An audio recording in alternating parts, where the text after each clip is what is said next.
Hey everyone, welcome back to another video, and in this video we'll learn about condition variables in C++ using producer and consumer problem. ये बहुत ही important concept है and it will be used in our next section where we will solve the lead code problems. Okay, ये सारी problems को solve करने में बहुत ज़रूरी है. So let's see what it is. तो इमेजिन करो कि एक प्रोड्यूसर कंज्यूमर प्रॉब्लम है. बेसिकली एक मैसेज क्यू है, ठीक है, एक प्रोड्यूसर एक कंज्यूमर है. तो producer pushes the messages into message queue and consumer consumes it. तो अब तुम्हें क्या एज्यूम करना है कि producer is one thread and consumer is another thread.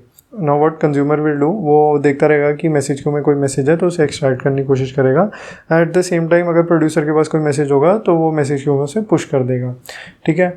Now since both of these threads are using a shared resource, तो हमें दोनों पे लॉक लगाना पड़ेगा, right?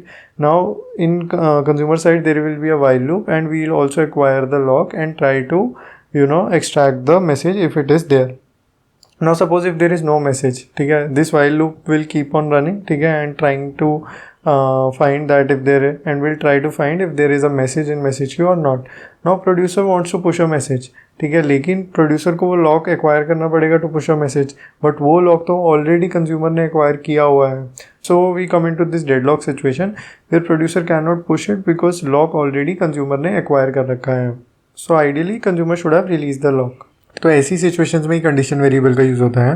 बट ये प्रॉब्लम क्यों आ रही है? प्रॉब्लम इसलिए आ रही है क्योंकि कंज्यूमर लगातार मैसेज क्यू में चेक कर रहा है कि मैसेज है या नहीं है.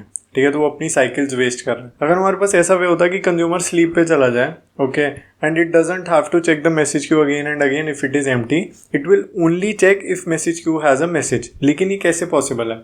ये तब पॉसिबल है जब प्रोड्यूसर जैसे ही पुश करे वो समहाउ कंज्यूमर को नोटिफाई कर दे, I have push the message, now you can wake up and consume the message, right. तो ये जो दोनों टास्क परफॉर्म हो रहे हैं ये कैसे पॉसिबल है? जब कोई एक शेयर्ड वेरिएबल है, राइट. तो वो जो शेयर्ड वेरिएबल है that will be condition variable. Push करेगा मैसेज, वो नोटिफाई कर देगा कंज्यूमर को यूजिंग कंडीशन वेरिएबल, एंड वहीं पे कंज्यूमर साइड पे condition variable will be used कि थ्रेड स्लीप पे रहे जब तक नोटिफिकेशन नहीं आ रही है. ठीक है, तो एक बार इसके फंक्शंस देखते हैं. प्रोड्यूसर साइड पे एज आई मेंशन कि notify one, okay, if there is one thread will use cv.notify1. ठीक है, तो ये एक थ्रेड को नोटिफाई कर देगा. एंड नाउ अगर हम प्रोसेसिंग साइड की बात करें, प्रोसेसिंग साइड पे there is this function cv.wait.